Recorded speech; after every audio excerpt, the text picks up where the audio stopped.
Hi my dear friends, staff selection commission నుంచి CGL notification అనేది release చేయడం జరిగింది. ఈ వీడియోలో సీజీఎల్ సంబంధించి సెలక్షన్ ప్రాసెస్ ఏ విధంగా ఉంటుంది అనేది పూర్తి వివరాలను తెలుసుకుందాము. సో నోటిఫికేషన్ సంబంధించిన పూర్తి వివరాలతో మొత్తం 68 పేజీలు ఉంది నోటిఫికేషను. సో నోటిఫికేషన్ సంబంధించిన పూర్తి వివరాలతో నేను వీడియో చేశాను. సో ఎవరైనా ఇంకా చూడలేదు అనుకుంటే ఈ వీడియో కింద డిస్క్రిప్షన్లో యూట్యూబ్లో నేను అప్లోడ్ చేసినటువంటి వీడియో లింక్ అనేది మీకు ఇస్తాను. సో ఆ వీడియో చూస్తే మీకు పూర్తి క్లారిటీ రావడం జరుగుతుంది. ఎవరెవరు అప్లై చేసుకోవచ్చు, క్వాలిఫికేషన్స్ ఏంటి, ఏజ్ ఎంత ఉండాలి, ఫీజు ఎంత ఉంటుంది, ఇలా ప్రతి ఒక్కటి కూడా నేను చెప్పడం జరిగింది ఆ వీడియోలో. సో ఇంట్రెస్టెడ్ క్యాండిడేట్స్ వెళ్ళి ఆ వీడియోని చూసి తర్వాత వచ్చి ఈ వీడియో చూడండి. సో ఫ్రెండ్స్, మనకి ఎస్ఎస్సి సీజీఎల్ నోటిఫికేషన్ అనేది ఎవరైతే డిగ్రీస్ కంప్లీట్ చేసి ఉంటారో వాళ్ళకి అప్లై చేసుకునే అవకాశం అయితే ఉంటుంది. సో ఇప్పుడు చూసుకుంటే మనకి సెలక్షన్ ప్రాసెస్ ఏ విధంగా ఉంటుందంటే మొత్తం మనకి 3 టైర్స్ లేదా 4, కొన్ని వాటికి 3 టెస్టులు ఉంటాయి, కొన్ని వాటికి 4 టెస్టులు కూడా ఉంటాయి, మరి కొన్ని వాటికైతే కంప్యూటర్ ప్రొఫిషియన్సీ టెస్ట్ కూడా ఉంటుంది. ఈ విధంగా చాలా రకాల టెస్టులు ఉంటాయి. ఏ పోస్టులకు ఉంటాయి, ఏ పోస్టులకి 3 టెస్టులే ఉంటాయి, ఏ పోస్టులకి 4 టెస్టులు ఉంటాయి, ఇలా పూర్తి వివరాలు అనేది మనం ఇప్పుడు తెలుసుకుందాం. సో ఫస్ట్ మనకి టైర్ 1, టైర్ 2 అండ్ టైర్ 3 ఈ 3 ఇంపార్టెంట్. ఎందుకంటే ఈ మూడిట్లో వచ్చిన మార్కులను బేస్ చేసుకుంటారు, ఒక్కదాన్ని కూడా వదలరు. సో ఫస్ట్ నుంచి మనకి లాస్ట్ వరకు అంటే టైర్ 1, టైర్ 2, టైర్ 3 మూడింటిని క్యాలిక్యులేట్ చేసుకొని మెరిట్ లిస్ట్ అనేది ఇవ్వడం జరుగుతుంది. ఇక్కడ మనకి మినిమం క్వాలిఫైయింగ్ మార్క్స్ అనేది ఇవ్వడం జరిగింది. ఈ మినిమం క్వాలిఫైయింగ్ మార్క్స్ ఏంటంటే సో మీరు కట్ ఆఫ్ మార్క్స్ వేరే ఉంటాయి. ఇవి మినిమం మీరు క్వాలిఫై అవ్వాలి అంటే దానికి ఎన్ని మార్కులు రావాలంటే టైర్ 1, టైర్ 2, టైర్ 3 మూడిటికి సంబంధించి కూడా అన్రిజర్వ్డ్ అయితే 30% మార్క్స్ రావాలి. ఓబీసీ లేదా ఎకనామికలీ వీకర్ సెక్షన్ అయితే 25% మార్క్స్ రావాలి. ఇక ఎస్సీ ఎస్టీ వాళ్ళకి పిహెచ్డి వీళ్ళకైతే 20% మార్క్స్ లేదా అంతకన్నా రావాల్సి ఉంటుంది. సో ఇది మనకి ఇక టైర్ 1లో మనకి ఏముంటుందంటే చూడండి, టైర్ 1లో మనకి 4 సబ్జెక్ట్స్ ఉంటాయి. అవి ఏంటి అంటే general intelligence and reasoning 25 questions ఉంటాయి, 50 మార్కులు. అంటే ఈచ్ క్వశ్చన్కి 2 మార్కులు ఉంటాయి. జనరల్ అవేర్నెస్ నుంచి 25 క్వశ్చన్స్ ఉంటాయి, 50 మార్కులకి కండక్ట్ చేస్తారు. క్వాంటిటివ్ యాప్టిట్యూడ్ నుంచి 25 క్వశ్చన్స్ ఉంటాయి, 50 మార్కులకి ఎగ్జామినేషన్. ఇంగ్లీష్ కాంప్రహెన్షన్ సంబంధించి 25 క్వశ్చన్లు ఉంటాయి, 50 మార్కులకి ఎగ్జామినేషన్ కండక్ట్ చేస్తారు. ఈ విధంగా మనకి tier 1 examination, tier 1 SSC CGL tier 1 examination వచ్చి మనకి ఎన్ని మార్కులు కండక్ట్ చేస్తారంటే 200 మార్కులు కండక్ట్ చేస్తారు. 100 క్వశ్చన్స్ ఉంటాయి. ఎగ్జామ్ టైం ఎంత ఉంటుంది అంటే జస్ట్ 60 మినిట్స్, 60 నిమిషాలు లేదా 1 అవర్ ఎగ్జామినేషన్ డ్యూరేషన్ మాత్రమే ఉంటుంది. ఓకే, సో ఎవరైతే స్క్రైబ్ క్యాండిడేట్స్ ఉంటారో వాళ్ళకి 1 అవర్ 20 మినిట్స్ ఎగ్జామ్ డ్యూరేషన్ అనేది ఉంటుంది. ఇది ఇప్పుడు మనకి టైర్ 1కి సంబంధించి మొత్తం 200 మార్కులకి ఎగ్జామినేషన్ కండక్ట్ చేస్తారు కదా. సో 200 మార్కులకి ఎగ్జామినేషన్ కండక్ట్ చేసినప్పుడు ఒక కట్ ఆఫ్ అనేది ఫిక్స్ చేయడం జరుగుతుంది కేటగిరీ వైజ్గా. ఎస్సీకి ఇంత కట్ ఆఫ్, ఎస్టీకి ఇంత, ఓబీసీకి ఇంత, జనరల్కి ఇంత, పర్సన్ విత్ డిజబిలిటీ వాళ్ళకి ఇంత అని కట్ ఆఫ్ అనేది ఫిక్స్ చేస్తారు. ఆ కట్ ఆఫ్ రీచ్ అయిన వాళ్ళందరినీ కూడా టైర్ 2కి పంపించడం జరుగుతుంది. ఈ టైర్ 2లో మనకి ఏముంటాయి చూడండి, ఇక్కడ టైర్ 2లో మనకి మొత్తం 4 పేపర్లు ఉన్నాయి. మీరు 4 పేపర్లు రాయాల్సిన అవసరం లేదు. కొన్ని పోస్టులకు మాత్రమే 4 పేపర్లు ఉంటుంది. ఓకే, కొన్ని పోస్టులకు 3 పేపర్లు ఉంటాయి, కొన్ని పోస్టులకి 2 పేపర్లే ఉంటాయి. ఇది మీరు గమనించాల్సిన అంశం. ఫస్ట్ ఈ పేపర్లు ఏంటో చూద్దాం. పేపర్ 1 వచ్చి మనకి క్వాంటిటివ్ అబిలిటీస్ అండ్ పేపర్ 2 వచ్చి జనరల్ లాంగ్వేజ్ అండ్ కాంప్రహెన్షన్. ఈ 2 పేపర్లు పేపర్ 1 అండ్ పేపర్ 2 టైర్ 2 ఎగ్జామినేషన్లో paper 1 quantitative abilities, paper 2 English language ఏదైతే ఉందో ఇవి అన్ని పోస్టులకి తప్పనిసరిగా ఉంటుంది. టైర్ 2లో అన్ని పోస్టులకి ఎస్ఎస్సి సీజీఎల్ మొత్తం మనకి 34 రకాల వేకెన్సీస్ అయితే ఇవ్వడం జరిగింది. ఈ మొత్తం 34 రకాల వేకెన్సీ కూడా టైర్ 2లో మనకి పేపర్ 1 అండ్ పేపర్ 2 ఏదైతే ఉందో ఇది తప్పనిసరిగా ఉంటుంది. ఓకే, సో ఇది మీరు గుర్తుపెట్టుకోవాల్సినటువంటి అంశం. మరి పేపర్ 3 ఎవరికి ఉంటుంది, పేపర్ 4 ఎవరికి ఉంటుంది కూడా నేను మీకు తెలియజేస్తాను. పేపర్ 1 వచ్చి మనకి 100 క్వశ్చన్స్ ఉంటాయి, 200 మార్కులకి ఎగ్జామినేషన్ అనేది ఉంటుంది. పేపర్ 2 వచ్చి మనకి 200 క్వశ్చన్స్ అనేది ఉంటాయి, 200 మార్కులకి ఎగ్జామినేషన్ కండక్ట్ చేస్తారు. సపరేట్గా ఎగ్జామినేషన్స్ అనేవి ఈచ్ పేపర్కి 2 అవర్స్ ఎగ్జామ్ డ్యూరేషన్ అనేది ఉంటుంది. పేపర్ 1కి 2 అవర్స్ ఎగ్జామ్ డ్యూరేషన్ అనేది ఉంటుంది. పేపర్ 2కి 2 అవర్స్ ఎగ్జామ్ డ్యూరేషన్ ఉంటుంది. పేపర్ 3కి 2 అవర్స్, పేపర్ 4కి 2 అవర్స్ ఎగ్జామ్ డ్యూరేషన్ అనేది ఇలా ఉండడం జరుగుతుంది. ఇక్కడ మనకి చూడండి, tier 1 and tier 2 will consist of objective type. మనకి టైర్ 1 మరియు టైర్ 2 రెండు కూడా ఆబ్జెక్టివ్ టైప్లో ఉంటాయి. మల్టిపుల్ చాయిస్ క్వశ్చన్స్ మీకు ఉండడం జరుగుతుంది. క్వశ్చన్ పేపర్ అనేది మనకి ఇంగ్లీష్ అండ్ హిందీ ఈ రెండు లాంగ్వేజ్లో మాత్రమే క్వశ్చన్ పేపర్ అనేది రావడం జరుగుతుంది.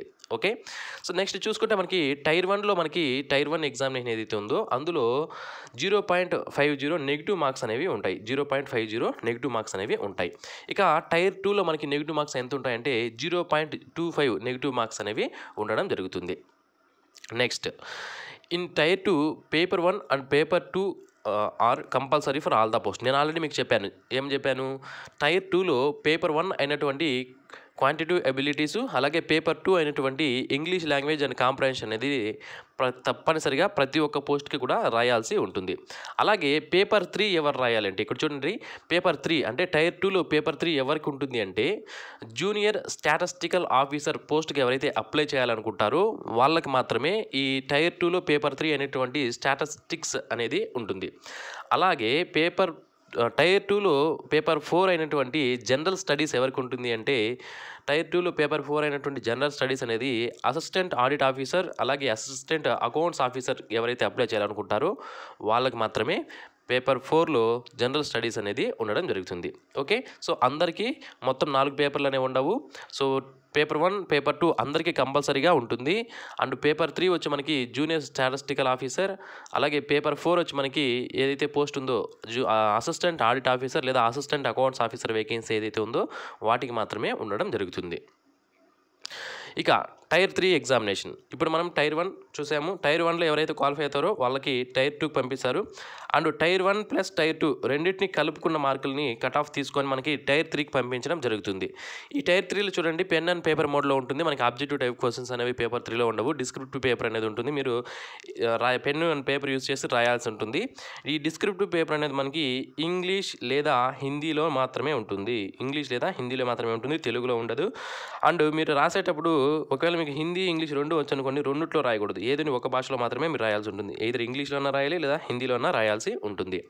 ఏముంటాయంటే దీంట్లో ఎస్ఏ రాయడం కానీ, లెటర్ రాయడం కానీ, ఏదైనా అప్లికేషన్ రాయడం కానీ ఇలాంటివి ఇవ్వడం జరుగుతుంది. మొత్తం 100 మార్క్స్ అనేవి దీనికి కేటాయిస్తారు. మొత్తం 1 అవర్ ఎగ్జామ్ డ్యూరేషన్ అనేది ఉంటుంది. ఎవరైతే పేపర్ ఇక్కడ చూడండి, మనకి నేను ఆల్రెడీ మీకు మెన్షన్ చేశాను, హిందీ లేదా ఇంగ్లీష్లో మాత్రమే టైర్ 3 అనేది ఉంటుంది. సో నెక్స్ట్ వచ్చి మనకి టైర్ 4లో స్కిల్ టెస్ట్ అనేది ఉంటుంది. ఈ టైర్ 4లో స్కిల్ టెస్ట్ అనేది అందరికీ ఉండదు, ఎవరెవరికి ఉంటుంది అని కూడా తెలియజేస్తాను. ఫస్ట్ టైర్ 4లో ఏముంటాయంటే స్కిల్ టెస్ట్లో కంప్యూటర్ ప్రొఫిషియన్సీ టెస్ట్ ఉంటుంది, లేదా డేటా ఎంట్రీ స్పీడ్ టెస్ట్ అనేది ఉంటుంది. సో ఇక్కడ చూడండి, మనకి ఈ డేటా ఎంట్రీ స్పీడ్ టెస్ట్ ఎవరికి ఉంటుంది అది కూడా మీకు తెలియజేస్తాను. ఎస్, చూడండి, స్కిల్ టెస్ట్ అనేటువంటి డేటా ఎంట్రీ స్పీడ్ టెస్ట్ అనేది ఏ పోస్ట్కి ఉంటుంది అంటే ట్యాక్స్ అసిస్టెంట్ పోస్ట్ ఏదైతే ఉందో central excise and income tax సంబంధించి ట్యాక్స్ అసిస్టెంట్ పోస్ట్కి ఎవరైతే అప్లై చేయాలనుకుంటారో వాళ్ళకి డేటా ఎంట్రీ స్పీడ్ టెస్ట్ అనేది ఉంటుంది. ఇది స్పీడ్ టెస్ట్ అనేది ఏమి ఇబ్బంది కాదు. 8000 కీ డిప్రెషన్స్ అంటే మనకి 22 నుంచి 25 వర్డ్స్ పర్ మినిట్ వస్తుంది. సో ఈజీగా మీరు టైప్ చేసుకోవచ్చు. నెక్స్ట్ చూడండి, డేటా ఎంట్రీ స్పీడ్ టెస్ట్ అయిపోయిన తర్వాత మనకి కంప్యూటర్ ప్రొఫిషియన్సీ టెస్ట్. ఈ కంప్యూటర్ ప్రొఫిషియన్సీ టెస్ట్ ఎవరికి ఉంటుంది అంటే assistant section officer, assistant in serious fraud investigation office, అలాగే assistant in the ministry of mines, ఇక ఇన్స్పెక్టర్ వేకెన్సీస్ ఏవైతే ఉన్నాయో వాటికి సంబంధించి కంప్యూటర్ ప్రొఫిషియన్సీ టెస్ట్ అనేది కండక్ట్ చేస్తారు. 15 మినిట్స్లో ఈ కంప్యూటర్ ప్రొఫిషియన్సీ టెస్ట్ అనేది ఉంటుంది. ఇందులో ఏముంటుందంటే మనకి ఫస్ట్ మనకి వర్డ్ ప్రాసెసింగ్ అనేది ఉంటుంది, రెండో దాంట్లో స్ప్రెడ్ షీట్ ఉంటుంది, మూడో దాంట్లో జనరేషన్ ఆఫ్ స్లైడ్స్ ఇలాంటివి మనకి ఉంటాయి. ఇది కూడా ఈజీనే, బేసిక్ కంప్యూటర్ నాలెడ్జ్ ఉంటే కూడా మీరు ఈ టెస్ట్ ఈజీగా క్వాలిఫై అయ్యే అవకాశం అయితే ఉంటుంది. సో ఇది మనకి ఇప్పటివరకు మనము టైర్ 1, టైర్ 2, టైర్ 3 మరియు టైర్ 4 ఏ పోస్టులకు ఉంటాయి, ఎలా ఉంటుంది అనేది పూర్తిగా తెలుసుకోవడం జరిగింది. ఇప్పుడు ఫైనల్ సెలెక్షన్ ఏ విధంగా ఉంటుందంటే based on the marks scored in tier 1 computer based examination candidates will be shortlisted category wise. Tier 1లో తెచ్చిన మార్కుల ఆధారంగా మిమ్మల్ని టైర్ 2కి పంపించడం జరుగుతుంది. అలాగే టైర్ 1 ప్లస్ టైర్ 2లో వచ్చిన మార్కుల ఆధారంగా టైర్ 3కి పంపిస్తారు. సో టైర్ 3లో క్వాలిఫై అయితే మిమ్మల్ని టైర్ 4కి ఒకవేళ మీకు తర్వాత ఎగ్జామినేషన్స్ ఉంటే పంపిస్తారు, లేదా డాక్యుమెంట్ వెరిఫికేషన్కి పంపించడం జరుగుతుంది. నెక్స్ట్ వచ్చి మనకి సో 3 అంటే టైర్ 1, టైర్ 2, టైర్ 3 ఈ మూడుటిని బేస్ చేసుకొని ఫైనల్ సెలెక్షన్ అనేది ఉంటుంది. ఓకే, సో మూడు మార్కుల్ని కలుపుతారు. టైర్ 1, టైర్ 2, టైర్ 3 మూడుటిని కలిపి మెరిట్ ఎవరికైతే ఉంటుందో వాళ్ళకి క్యాస్ట్ వైజ్గా SC, ST, BC, OC, unreserved ఇలా, అలాగే మీరు ఏ డిపార్ట్మెంట్కి ప్రిఫరెన్స్ అనేది ఇచ్చారు. డాక్యుమెంట్ వెరిఫికేషన్ అప్పుడు మీకు ప్రిఫరెన్స్ అనేది అడుగుతారు. మీకు ఆన్లైన్లో అడుగుతారు డాక్యుమెంట్ వెరిఫికేషన్ కంటే ముందు, లేదా డాక్యుమెంట్ వెరిఫికేషన్ అప్పుడైనా మిమ్మల్ని ప్రిఫరెన్స్ అనేది ఇవ్వడం జరుగుతుంది. అంటే మీకు ఏ పోస్ట్ కావాలి, ఏ డిపార్ట్మెంట్లో కావాలి, మనకు మొత్తం 34 రకాల వేకెన్సీ అయితే ఉంటాయి కదా, మీకు అన్నీ అవసరం లేదు కదా, ఏదో ఒక పోస్ట్ మాత్రమే మీకు కావాల్సింది. సో ఆ విధంగా మీకు ఏ పోస్ట్ కావాలని అడుగుతారు. సో మీరు దేనిపైన ప్రిఫరెన్స్ అనేది, పోస్ట్ ప్రిఫరెన్స్ అనేది ఇచ్చుకుంటే అందులో మీకు ఏది సూటబుల్ అయితే మీకు వచ్చిన మార్కులను బేస్ చేసుకొని ఆ పోస్ట్ అనేది ఇవ్వడం జరుగుతుంది. రెస్పెక్టివ్ పోస్ట్ అనేది ఇస్తారు. ఓకే, సో ఈ విధంగా టైర్ 1, టైర్ 2, టైర్ 3 మూడు కూడా ఇంపార్టెంట్. అండ్ కొన్నిటికి టైర్ 4 ఉంది కదా, కంప్యూటర్ ప్రొఫిషియన్సీ టెస్ట్ కానీ, స్కిల్ టెస్ట్ కానీ, డేటా ఎంట్రీ స్పీడ్ టెస్ట్ కానీ ఉంది కదా, అది ఓన్లీ క్వాలిఫైయింగ్ నేచర్ మాత్రమే. దానిలో నుంచి మార్కులను బేస్ మనకి మెరిట్ లిస్ట్లోకి తీసుకోరు. ఓకే, సో ఈ టైర్ 4 అనేది మనకి జస్ట్ క్వాలిఫై అయితే సరిపోతుంది, పాస్ అవ్వాల్సి ఉంటుంది అంతే, క్వాలిఫై అయితే సరిపోతుంది. సో ఇది తర్వాత డాక్యుమెంట్ వెరిఫికేషన్ అనేది ఉంటుంది. తర్వాత ఫైనల్ సెలెక్షన్ అనేది యాజ్ పర్ కట్ ఆఫ్ మార్క్స్ని బేస్ చేసుకొని టైర్ 1, టైర్ 2, టైర్ 3ని బేస్ చేసుకొని ఫైనల్ సెలెక్షన్ అనేది ఉంటుంది. సో ఇది ఫ్రెండ్స్ ఎస్ఎస్సి సిజిఎల్కి సంబంధించి సెలెక్షన్ ప్రాసెస్ ఏ విధంగా ఉంటుందని మనం చూసుకున్నాం. ఇక resolution of tie cases. Okay, ఇద్దరు అభ్యర్థులకి సేమ్ మార్కులు వచ్చాయి, అలాగే వాళ్ళిద్దరూ కూడా సేమ్ క్యాస్ట్, అప్పుడు ఆ పోస్ట్ ఎవరికి ఇవ్వాలి అనేది రిజల్యూషన్ ఆఫ్ టై కేసెస్ అయినప్పుడు ఏ విధంగా చూస్తారంటే, total marks of relevant papers in tier 2 examination. First tier 1, tier 2, tier 3 మూడిట్లో కూడా ఎవరికైతే సేమ్ మార్కులు వచ్చాయో, మూడు కలుపుకుంటే సేమ్ మార్కులు వచ్చి సేమ్ క్యాస్ట్ అయితే ఎవరైతే ఉంటారో వాళ్ళకి టై అయినప్పుడు ఏం చేస్తారంటే, total marks of relevant papers in tier 2 examination. Tier 2లో ఎగ్జామినేషన్లో టోటల్ మార్క్స్ వచ్చిన దాన్ని బేస్ చేసుకుని ఉంటారు. ఎవరికైతే ఎక్కువ మార్కులు వచ్చి ఉంటుందో వాళ్ళకి ఇవ్వడం జరుగుతుంది. ఇది కూడా సేమ్ ఉందనుకోండి, total marks in tier 3 examination. Tier 3లో ఎవరికైతే ఎక్కువ మార్కులు వచ్చి ఉంటాయో వాళ్ళకి ఇవ్వడం జరుగుతుంది. ఒకవేళ ఈ ఫస్ట్ పాయింట్, సెకండ్ పాయింట్ కూడా సేమ్ ఉందనుకోండి, డేట్ ఆఫ్ బర్త్ ఎవరికైతే పెద్ద వయసు ఎవరికైతే ఉంటుందో వాళ్ళకి ఇవ్వడం జరుగుతుంది. అది కూడా సేమ్ ఉంటే ఆల్ఫాబెట్ నేమ్స్ ఆధారంగా క్యాండిడేట్ నేమ్ ఏదైతే ఉంటుందో దాని ఆధారంగా పోస్ట్ అనేది ఇవ్వడం జరుగుతుంది. ఓకే, సో ఇది ఫ్రెండ్స్ ఎస్ఎస్సి సిజిఎల్కి సంబంధించి సెలెక్షన్ ప్రాసెస్ ఏ విధంగా ఉంటుంది అనేది క్లియర్గా ఈ వీడియోలో తెలుసుకున్నాము. సో మరిన్ని ఇలాంటి వీడియోస్ మీరు మిస్ అవ్వకుండా పొందడానికి ఛానల్కు సబ్స్క్రైబ్ చేసుకోండి. సబ్స్క్రైబ్ చేసుకున్న తర్వాత పక్కన బెల్ ఐకాన్ ఉంటుంది, దాన్ని యాక్టివేట్ చేసుకోండి. ఈ వీడియో మీకు నచ్చినట్లయితే లైక్ చేయండి. తప్పనిసరిగా మీకు ఏమైనా డౌట్స్ ఉంటే వీడియో కింద కామెంట్స్ రూపంలో తెలియజేయండి. అండ్ ఈ వీడియోని తప్పకుండా మీ ఫ్రెండ్స్తో షేర్ చేయండి. Thanks for watching. Have a nice day friends. ఇక్కడ ఒక పాయింట్ మిస్ అవ్వడం జరిగింది. ఏంటి అంటే, ఎవరైతే సబ్ ఇన్స్పెక్టర్ పోస్ట్కి అప్లై చేసుకుని ఎవరికైతే అప్లై చేయాలనుకుంటారో వాళ్ళకి physical standards and physical measurement టెస్ట్లు కూడా ఉంటాయి. అదేంటి అంటే చూడండి, ఇక్కడ మనకి inspector, central excise examiner, preventive officer పోస్టులకు ఎవరైతే అప్లై చేయాలనుకుంటారో ఇన్స్పెక్టర్ అండ్ సబ్ ఇన్స్పెక్టర్ పోస్టులకు సంబంధించి ఆ పోస్టులకు అయితే హైట్ 157.5 సెంటీమీటర్స్ అనేది ఉండాలి, చెస్ట్ 81 సెంటీమీటర్స్ ఉండాలి, గాలి పీల్చినప్పుడు 5 సెంటీమీటర్స్ ఎక్స్పాన్షన్ అనేది అవ్వాలి. దీనికి ఫిజికల్ టెస్ట్ ఏముంటుందంటే 1 మైల్ రన్ అనేది ఉంటుంది, 1 మైల్ వాకింగ్ అనేది ఉంటుంది, 15 నిమిషాల్లో వాక్ చేయాలి. అలాగే సైక్లింగ్ ఉంటుంది, 8 కిలోమీటర్స్ సైక్లింగ్ ఉంటుంది, 30 మినిట్స్లో చేయాల్సి ఉంటుంది. ఇది మేల్ క్యాండిడేట్స్కి. ఫీమేల్ క్యాండిడేట్స్కి అయితే 152 సెంటీమీటర్స్ హైట్ అనేది ఉండాలి, 48 కేజీస్ వెయిట్ అనేది ఉండాలి.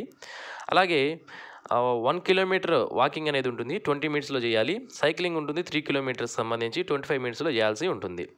ఓకే, నెక్స్ట్ వచ్చి మనకి post of sub inspector in central bureau of investigation. Central bureau of ఇన్వెస్టిగేషన్లో సబ్ ఇన్స్పెక్టర్ పోస్ట్కి ఎవరైతే అప్లై చేయాలనుకుంటున్నారో వాళ్ళకి సంబంధించి హైట్ మెన్ అయితే 165 సెంటీమీటర్స్ అనేది ఉండాలి, ఫీమేల్ అయితే 150 సెంటీమీటర్స్ అనేది ఉండాలి. హిల్లీ ఏరియాస్కి సంబంధించిన వాళ్ళు, ట్రైబల్స్కి సంబంధించిన వాళ్ళు అయితే 5 సెంటీమీటర్స్ వరకు ఎక్స్పాన్షన్ అనేది ఉంటుంది, 5 సెంటీమీటర్స్ వరకు రిలాక్సేషన్ అనేది ఉంటుంది. చెస్ట్ విషయానికి వస్తే 76 సెంటీమీటర్స్ అనేది మేల్కి ఉండాలి, ఫీమేల్స్కి ఇది అవసరం లేదు. విజన్ నార్మల్గా ఉండాలి. ఇక sub inspector in national investigation agency పోస్ట్కి ఎవరైతే అప్లై చేయాలనుకుంటున్నారో వాళ్ళకి హైట్ 170 సెంటీమీటర్స్ అనేది ఉండాలి, ఉమెన్కి అయితే 150 సెంటీమీటర్స్ అనేది ఉండాలి. హిల్లీ ఏరియాస్ వాళ్ళకి, ట్రైబల్స్కి సంబంధించి 5 సెంటీమీటర్స్ రిలాక్సేషన్ అనేది ఉంటుంది. చెస్ట్ 76 సెంటీమీటర్స్ ఉండాలి, గాలి పీల్చినప్పుడు ఎక్స్పాన్షన్ అనేది విత్ ఎక్స్పాన్షన్ 76 సెంటీమీటర్స్ అనేది ఉండాలి. విజన్ నార్మల్గా ఉండాల్సి ఉంటుంది. ఇవి ఫిజికల్ స్టాండర్డ్స్ సంబంధించినటువంటివి. ఏవైతే సబ్ ఇన్స్పెక్టర్ పోస్టులకు ఎవరైతే అప్లై చేయాలనుకుంటున్నారో వాళ్ళు తప్పనిసరిగా ఈ ఫిజికల్ స్టాండర్డ్స్ అన్ని చూసుకున్న తర్వాత అప్లై చేసుకోండి, మీకు సూటబుల్ అవుతాయా లేదా అనేది. ఓకే, సో ఇది friends. So thanks for watching this video. Have a nice day friends.